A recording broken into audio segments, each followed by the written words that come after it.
They tell you to hustle, to always stay busy, to fill every moment with noise, movement, achievement. But what if the real power was in stillness? What if everything you're looking for is hiding in the silence you keep avoiding?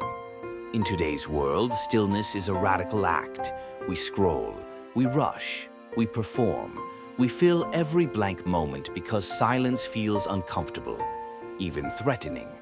But what if I told you that the quiet is where your soul speaks? French philosopher Blaise Pascal once said, "All of humanity's problems stem from man's inability to sit quietly in a room alone." And he's right.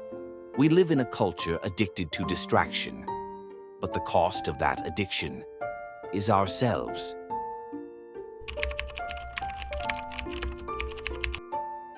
In the modern West, especially in America, we're taught that motion is progress. If you're not doing, you're falling behind. If you're resting, you're weak. If you're not available 24/7, you're irrelevant.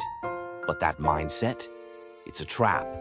The truth is, busyness is often just avoidance wearing a productivity mask. We're not afraid of boredom. We're afraid of meeting ourselves, of facing the raw, unanswered questions inside. Who am I without the noise? What do I actually want? What if I'm not living my own life, but a version expected of me? The silence doesn't scream, but it confronts, and that's why we run from it.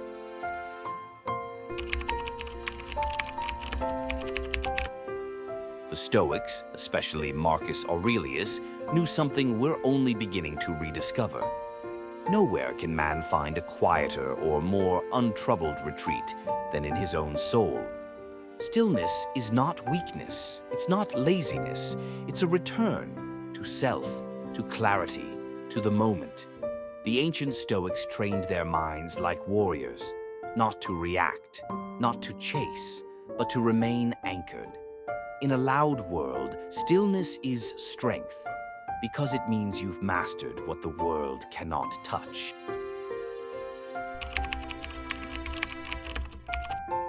From the East, Lao Tzu offered wisdom that still stings with truth today. Nature does not hurry, yet everything is accomplished. The Tao teaches us this paradox. Sometimes the most powerful thing you can do is not do. Stillness isn't the absence of effort, it's intelligent restraint. It's aligning yourself with flow instead of forcing outcomes. Think of water, soft, quiet, gentle. And yet, it carves stone, reshapes landscapes, builds life. Stillness works the same way, quietly, invisibly, and powerfully.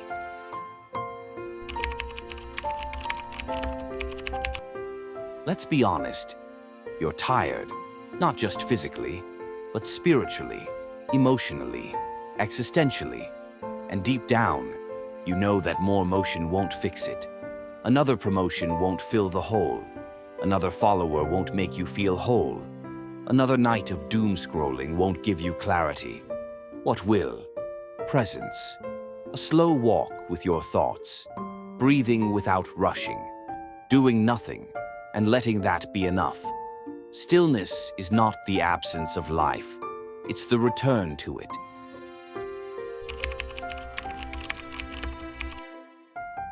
Now here's the catch.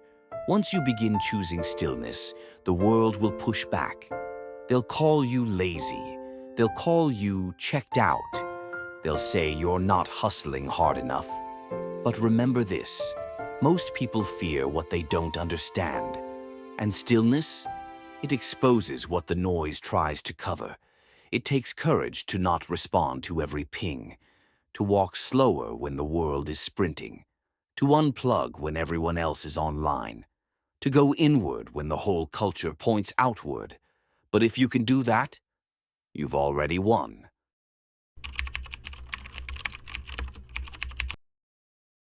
This isn't about meditating for hours or escaping into a cave. It's about reclaiming tiny spaces of stillness throughout your day. Sit in silence for 3 minutes every morning before you touch your phone. Go for walks without headphones. Let yourself be bored without filling it. Write in a journal, not for productivity, but for presence. Stillness is a skill, and like any skill, it grows with practice.